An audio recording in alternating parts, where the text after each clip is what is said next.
Hello, Coach Travis here, and I've got another problem about how derivatives influence the shape of a graph.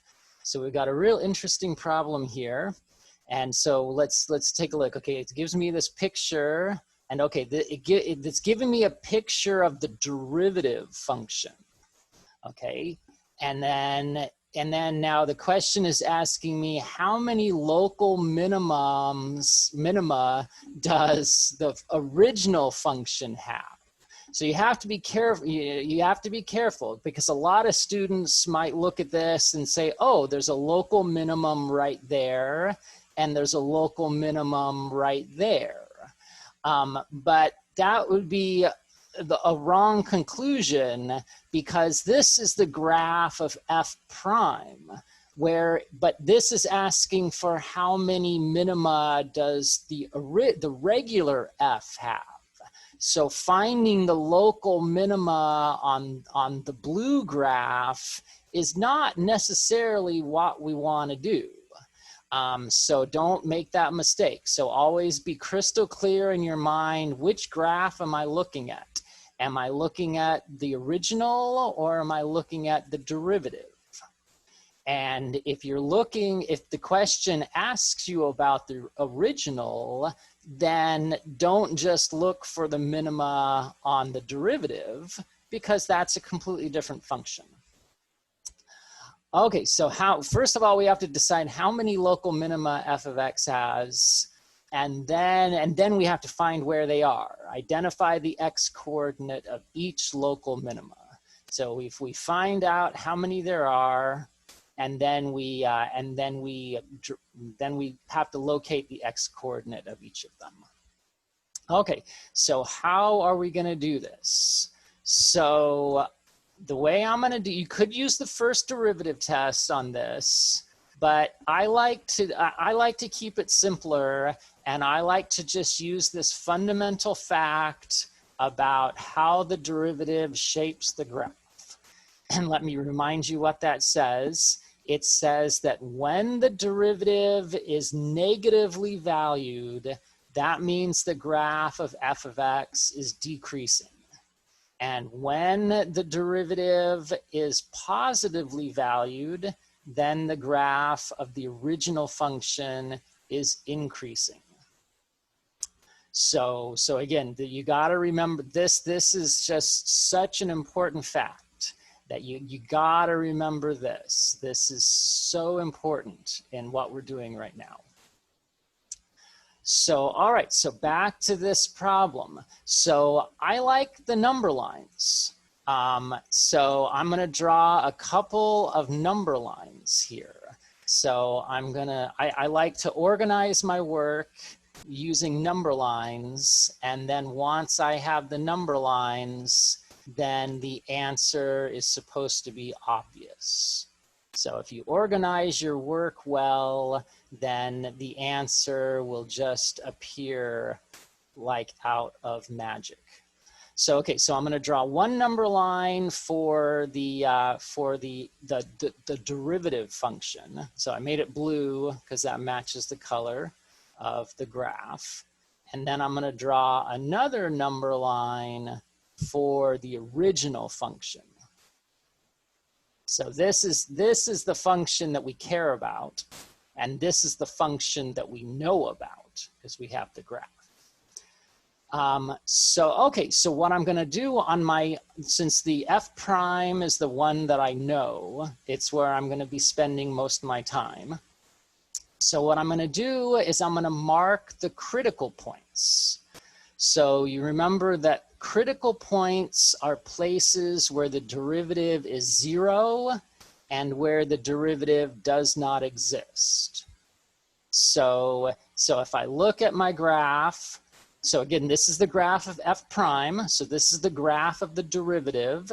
And so critical points are places where the derivative is 0 or where the derivative does not exist.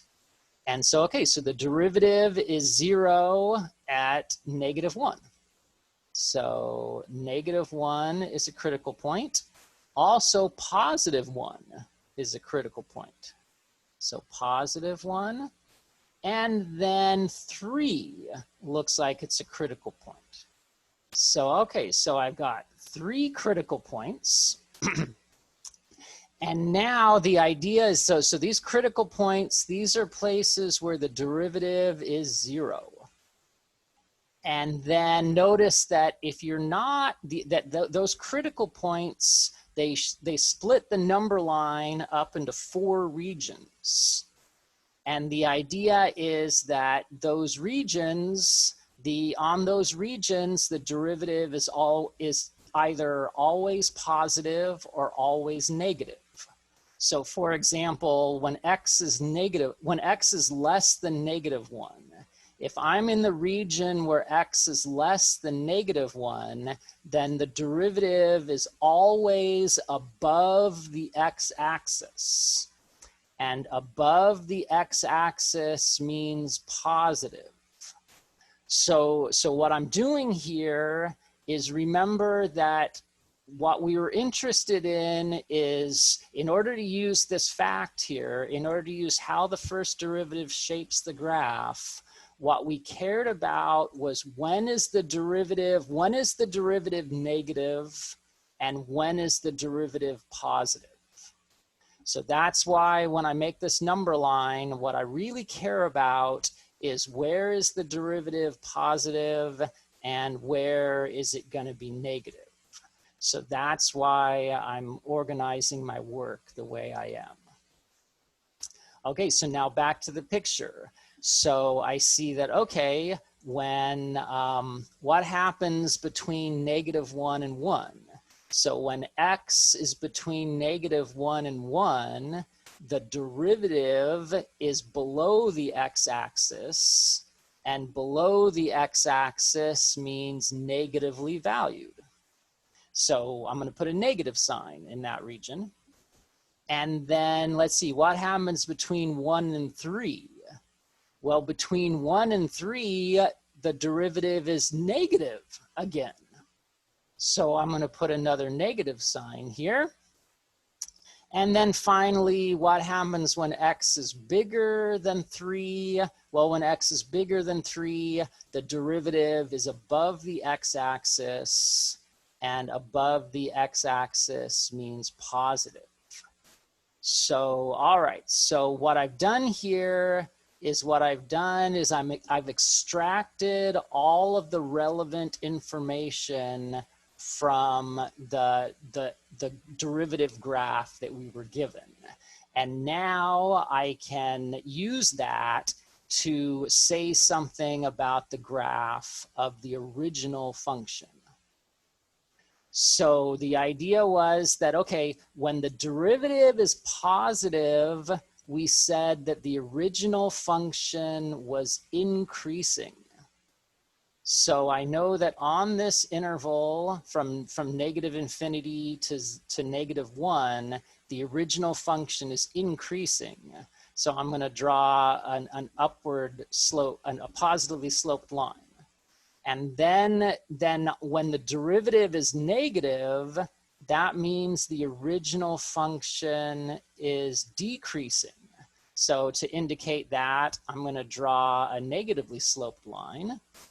And then when the derivative is negative, the original function is decreasing some more.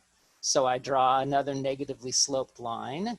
And then finally, when the derivative is positive, that means the original function is increasing again. So again, what I'm doing is I'm just using this fact that when the derivative is negative, the original function is decreasing. So when the derivative was a negative number, the original function is decreasing. So these number lines give me sort of a schematic for how the graph of the original function is behaving. Okay, so now I think we can answer our question because, okay, the question was, because now what I have now is I have a basic schematic for what the shape of f of x is.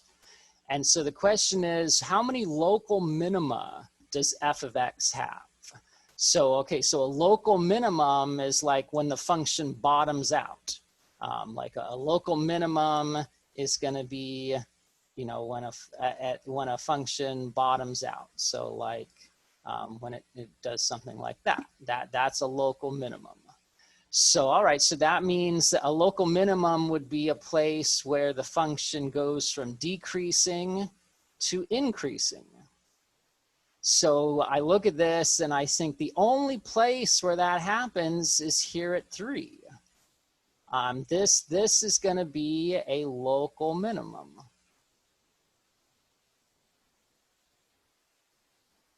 Whereas over here, just for reference, this would be a local maximum, right? Because when a function changes from increasing to decreasing, so on this side it's increasing, and on this side it's decreasing.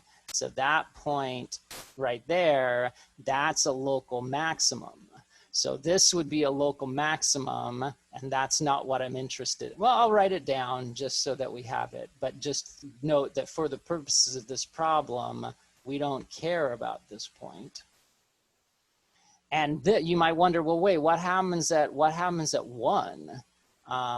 Well, what happens at 1 is this is just a nothing. Well, it's not a local minimum and it's not a local maximum. The best thing you could call it is you could just call it a flat point. You can, like a flat point would be where it looks something like, well, wait, actually, let me draw it right this time. So the function, let me draw it in red. Because so what's happening is the function is decreasing and then it's decreasing some more. So what's happening at negative or +1, what's happening at +1 is the graph looks something like that. Notice it's decreasing, the function's decreasing, and then it flattens out, but then it decreases some more. So I don't know how good of a picture I drew there, but it's never increasing. It's always decreasing, it kind of flattens out, and then it decreases some more. So anyway, the point is that's not a local minimum or a local maximum, so we don't care about that. Okay, so I think we're ready to answer the question now. So the problem asked how many local minima, and we just decided we just have 1.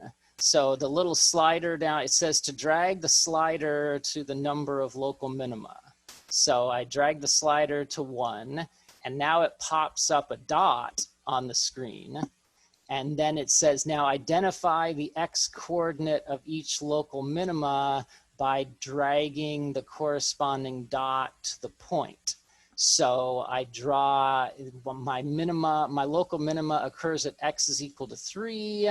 So I'm going to drag that red dot to x is equal to 3. And that will answer the question. I guess now that I'm thinking about it, I like what we did here. What we did here, I think, was a really good analysis. And this is a good way to do the problem. If you do it this way, it really will pay dividends later on, because later on we're going to start talking about concavity and we're going to get the second derivative involved. So we're going to have a third number line.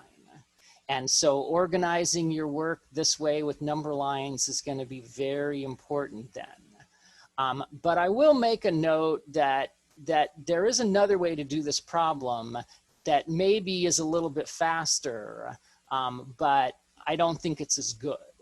But let's talk about it, because it's always good to understand how to do a problem multiple ways. So what we could do here is use the first derivative test. So what the first derivative test says is it says that we have a local minimum whenever the derivative changes from negative to positive.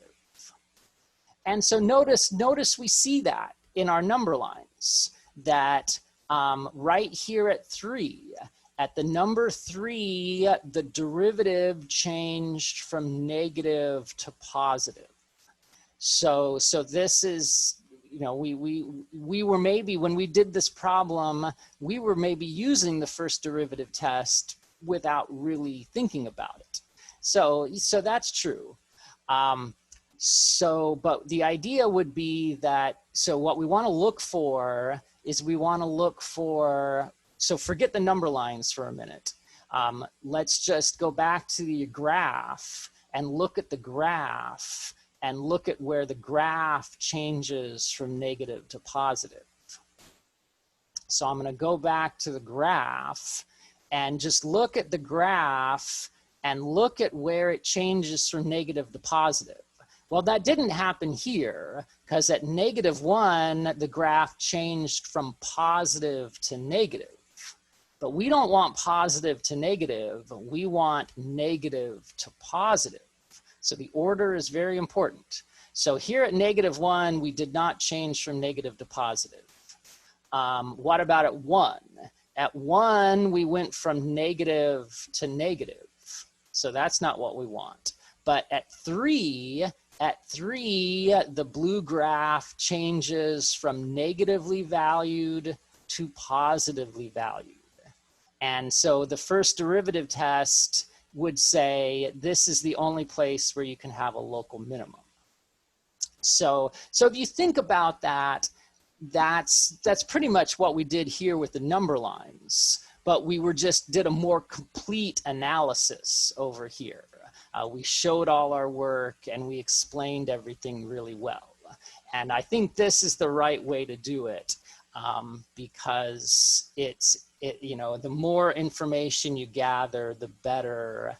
And like I said, the problems are going to get harder. And so getting into good habits about showing your work and doing a complete analysis will pay off in the long run.